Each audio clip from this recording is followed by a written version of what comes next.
नमस्कार मित्र, शुभ सकाळ. आणि मी घेऊन आलो आहे आपल्यासाठी एक नवीन अपडेट, जी काल सुनावणी झाली आहे त्याच्यावरती.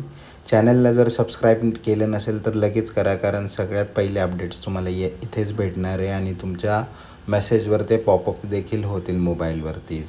तर चला पुढे बघूयात की काल दिवसभर ज्याची सुनावणी झाली आहे त्याच्यामध्ये काय निष्कर्ष निघाला आहे आणि कोर्टाचं काय म्हणणं आहे, याचिकाकर्त्याचं काय म्हणणं आहे, हे आपण ह्या व्हिडिओमध्ये बघणार आहे. तर हा व्हिडिओ शेवटपर्यंत पहा, कारण तुम्हाला याच्यातच कळणार आहे की नेमकं झालेलं काय आहे.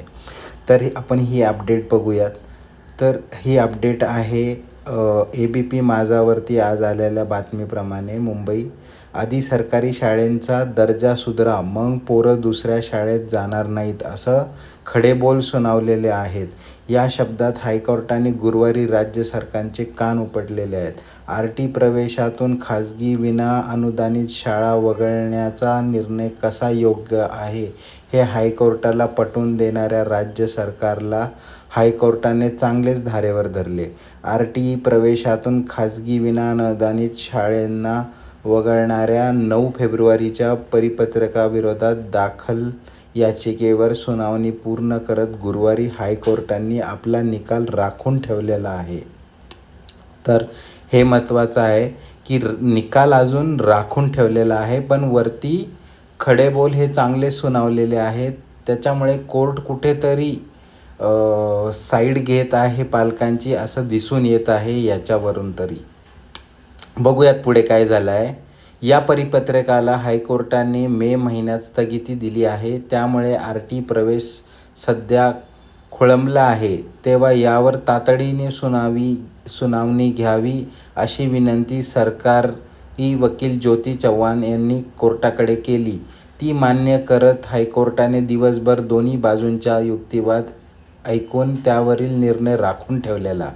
या परिपत्रकाचं समर्थन करणारे अर्ज खाजगी विनाअनुदानित शाळांनी दाखल केले. खंडपीठासमोर यावर एकत्रित सुनावणी झाली.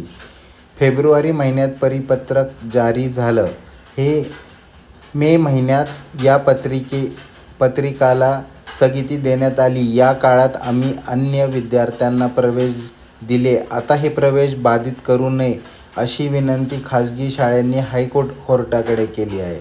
समाजातील वंचित व आर्थिक दुर्बल घटकांतील मुलांना खाजगी विनाअनुदानित शाळांमध्ये 25% जागा राखीव ठेवण्याची तरतूद कायद्यामध्ये आहे. मात्र सरकारी शाळांपासून 1 किलोमीटर अंतरावर असलेल्या खाजगी विनाअनुदानित शाळांना तुम्ही या तरतुदीतून वगळलंत. याचा अर्थ एखाद्या गरीब मुलाला इंग्रजी शाळेत शिक्षण घेण्याची इच्छा असली तरी तो तिथं प्रवेश घेऊ शकणार नाही, असे खडेबोल हायकोर्टाने राज्य सरकारला सुनावलेले आहे. तर इथे देखील राज्य सरकारला खडेबोल सुनावण्यात आलेले आहे हायकोर्टाकडून. तर कुठेतरी हायकोर्ट RT किंवा पालकांच्या फेवरमध्ये आत्ता तरी इथे दिसून येत आहे आपल्याला. तर हे सगळं आपण ऐकलं की काय आहे. आता बघूया पुढे काय म्हणतंय. तर पुढे याचिकाकर्ते काय म्हणतायत हे आपण बघूयात. तर याचिकाकर्त्यांचा असा दावा आहे, शिक्षण मराठीत की इंग्रजीतून घेण्याचा हा अधिकार पालकांचा व विद्यार्थ्यांचा आहे. अचानक नवीन नियम करून त्यावर गदा आणली जाऊ शकत नाही. RT कायद्यात शाळेच्या व्याख्या स्पष्ट करण्यात आली आहे. शाळा म्हणजे सर्व प्रकारच्या शाळा, असं त्यामध्ये नमूद केलं आहे. त्यामुळे मूळ कायद्यात बदल करण्याचा अधिकार केंद्र सरकारलाही नाही. सरकारी शाळेपासून 1 किलोमीटर अंतरावर असलेल्या खाजगी विनाअनुदानित शाळा RT प्रवेशातून वगळून सरकारनं कायद्याचा हेतूच नष्ट केला आहे. RT प्रवेशामुळे सरकारी शाळांना गळती लागली, हा राज्य सरकारचा दावा चुकीचा आहे. गेली अनेक वर्ष RT प्रवेश सुरू आहेत. यात बदल करण्याची आवश्यकता नव्हती, असा युक्तिवाद याचिकाकर्त्यांनी केला आहे. तर हा सगळा युक्तिवाद याचिकाकर्त्यांनी केला आहे आणि त्यांनी कोर्टासमोर आपली बाजू मांडून हे सांगितलं आहे की बाबा हे जे झालं आहे हे चुकीचं आहे आणि ही काय करायची गरज नव्हती राज्य सरकारला. तर हे केंद्र सरकार देखील बदलू शकत नाही, कारण हे पहिल्यापासून आलेलं आहे आणि शाळेची व्याख्या ही ऑलरेडी ठरलेली आहे. त्यामुळे ह्याच्यामध्ये चेंजेस करणं हे योग्य नाही.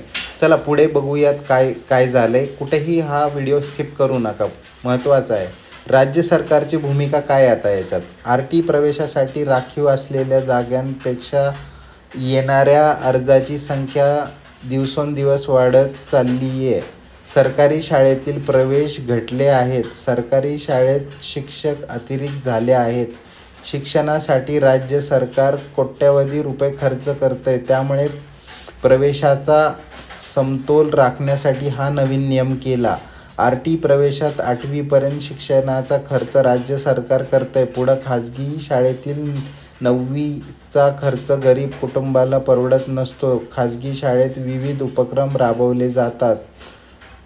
त्यासाठी स्वतंत्र शुल्क आकारले जातात. हे शुल्क न भरल्यानं मुलाला विविध उपक्रमात सहभागी होता येत नाही. त्यामुळे गरीब विद्यार्थ्यांचं खच्चीकरण होतं. तसेच RT खाजगी शाळेंना पूर्णतः वगळलेलेही नाही.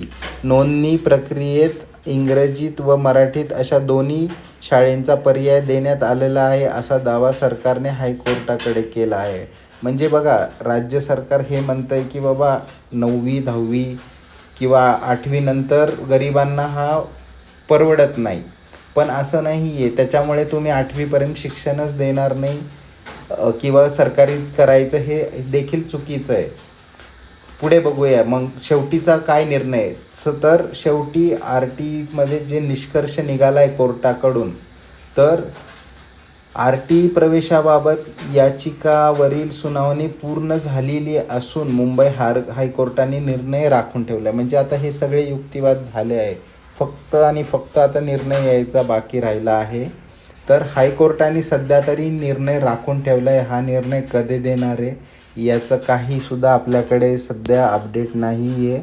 पण फक्त आता निर्णयाची प्रतीक्षा आहे आणि बाकीच्या सगळ्या गोष्टी युक्तिवाद जे करायचे होते ते पूर्णपणे झाले आहे. आपण आशा करतो की याचा निर्णय लवकरात लवकर लागेल आणि आपल्याला काहीतरी पॉझिटिव्ह हे ऐकायला भेटेल. याच्यावरती तुम्हाला काय वाटतं हे मला कमेंट सेक्शनमध्ये लिहा आणि इमिडिएट अपडेटसाठी या चॅनलला नक्की सबस्क्राईब करा. धन्यवाद.